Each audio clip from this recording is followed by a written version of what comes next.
Month 4. James has been applying Stoic philosophy to his relationship with Rachel for 16 weeks.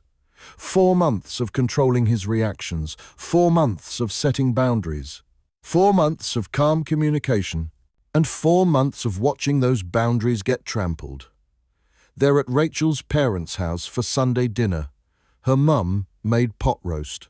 Her dad is asking James about work, something he's actually interested in. James is explaining a new project, a corporate client, good money, challenging work. He's excited about it. Rachel's father is nodding, asking good questions. So you're designing their entire visual identity? That's impressive, James. James smiles. Yeah, it's been... Rachel cuts in, laughing. His career is basically a hobby that pays the bills, barely. The table goes silent. Rachel's mother freezes with her fork halfway to her mouth. Her father's face hardens. Even Rachel's younger sister looks uncomfortable. But Rachel? She's smiling, like she just told a hilarious joke. James sets his fork down. Carefully, deliberately, Seneca wrote. Anger, if not restrained, is frequently more hurtful to us than the injury that provokes it. James is not going to react in anger.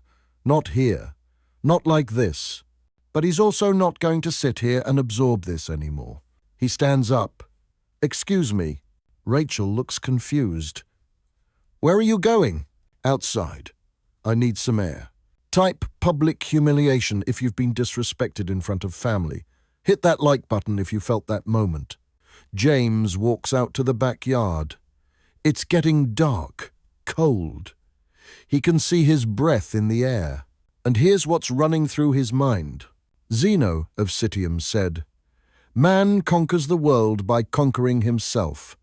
For 4 months, James has conquered himself. His anger, his ego, his pride, his impulses. But there's a difference between conquering yourself and losing yourself. Rachel's father comes outside, stands next to James, doesn't say anything for a long moment. Finally, "My daughter was out of line in there." James doesn't respond. "I don't know what's going on between you two, but that wasn't right. You didn't deserve that." James appreciates the words. But here's what he's realizing. Her father's acknowledgement doesn't change her behavior. It doesn't undo the pattern. It doesn't fix the relationship. "I appreciate you saying that. Are you okay?" James pauses. Thinks about lying. Thinks about saying, "Yeah, I'm fine." But Epictetus taught, no great thing is created suddenly, and no great realization happens suddenly either. This has been building, layer upon layer, incident upon incident. 4 months of evidence. "No, I'm not okay." Rachel's father nods slowly, like he's been waiting for James to say it out loud. "What are you going to do?" That's the question. The only question that matters now. Marcus Aurelius wrote, "You have power over your mind, not outside events. Realize this, and you will find strength." James has no power over Rachel, no power over her respect for him, no power over her words or her choices. But he has complete power over what he does next. "I don't know yet, but I can't keep doing this." Type breaking point if you remember the exact moment you realized you couldn't keep doing it. Hit that subscribe button. Part 4 shows what happens when you finally say it out loud. They go back inside. Dinner continues, but the tension is thick. Rachel's acting like nothing happened, laughing, talking, normal. James is quiet, observing. And here's what he's seeing now, what 4 months of Stoic practice has trained him to see. She's not unaware of what she's doing. She's not oblivious. She knows exactly what she's doing, and she's choosing to do it anyway. Epictetus taught, "If evil be said of thee, and it be true, correct thyself. If it be a lie, laugh at it."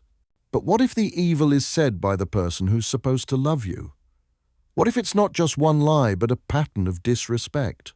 The Stoics never answered that, because the Stoics assumed you had the freedom to walk away. James is starting to realize he does have that freedom. He's just been afraid to use it. They drive home in silence. Rachel's on her phone. James is driving, thinking. When they get home, Rachel goes straight to the bedroom. James stays in the living room. He opens his journal. Writes, Month 4, week 16. Tonight, her father saw it. Tonight, I admitted out loud that I'm not okay. Tonight, I realized something the Stoics knew, but I've been avoiding. You can control your response to disrespect, but you can't control whether you stay in proximity to it. That choice is yours. Comment journal if you've ever written down the truth you were afraid to say out loud. And make sure you're subscribed, because part 4 is the confrontation.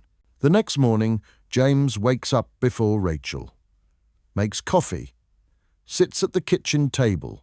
He's thinking about something Seneca wrote. It's not that we have a short time to live, but that we waste a lot of it. 4 months, 16 weeks, 112 days of trying to stoic his way through disrespect. Was that wisdom? Or was that waste? Rachel comes downstairs, pours coffee, doesn't make eye contact. James decides. Now, we need to talk. Rachel sighs. About what? About last night, about the last 4 months, about us. Here we go. You're too sensitive, James. There it is. The deflection, the dismissal, the refusal to acknowledge reality.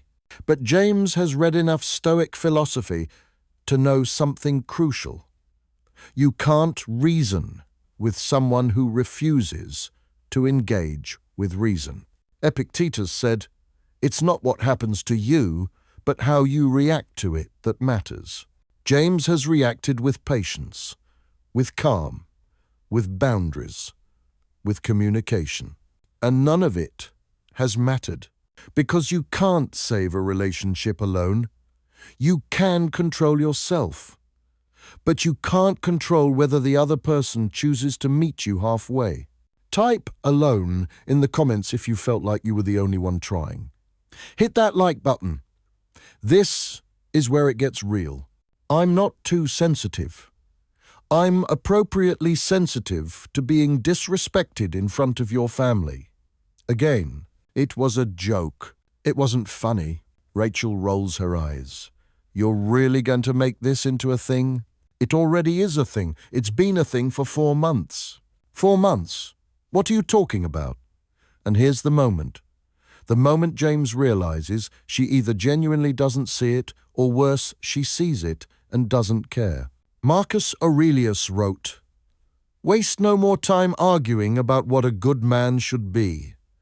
Be one."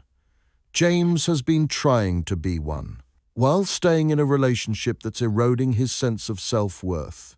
The Stoics taught acceptance, but they also taught self-respect. Rachel, I've set boundaries. I've communicated. I've stayed calm. I've done everything I can to address this, and nothing has changed. You still speak to me with contempt.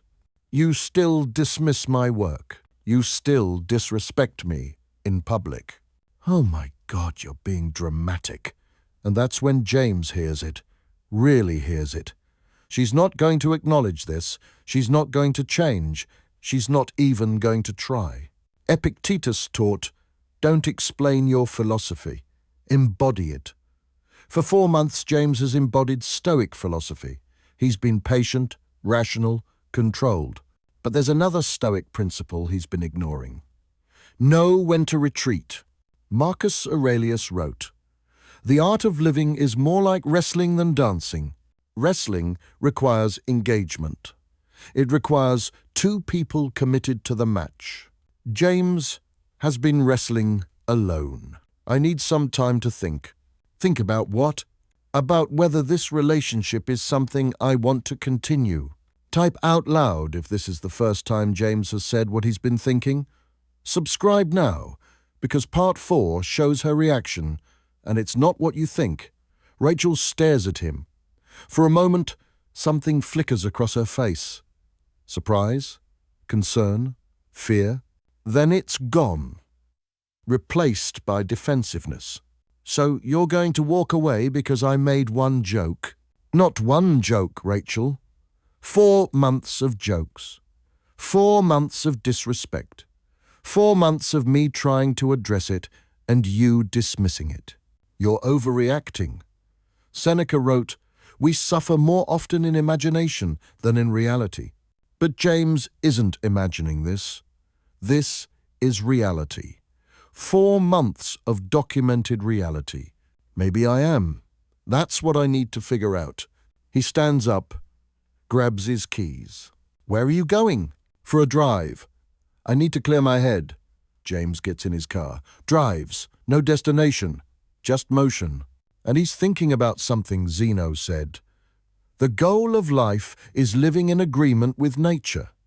For 4 months, James has been living in agreement with Stoic principles, but he's been living in disagreement with his own nature.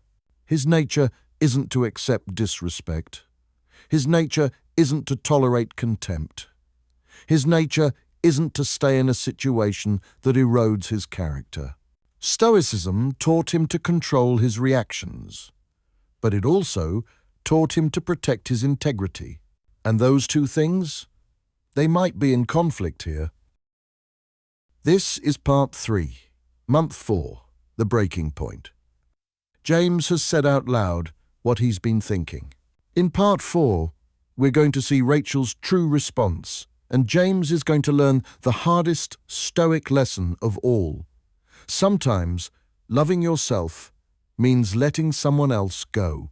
Type part 4 inches the comments. Hit that subscribe button. Smash that like, because part 4 drops soon, and you won't want to miss what happens when James finally stops trying to fix something that was never his to fix.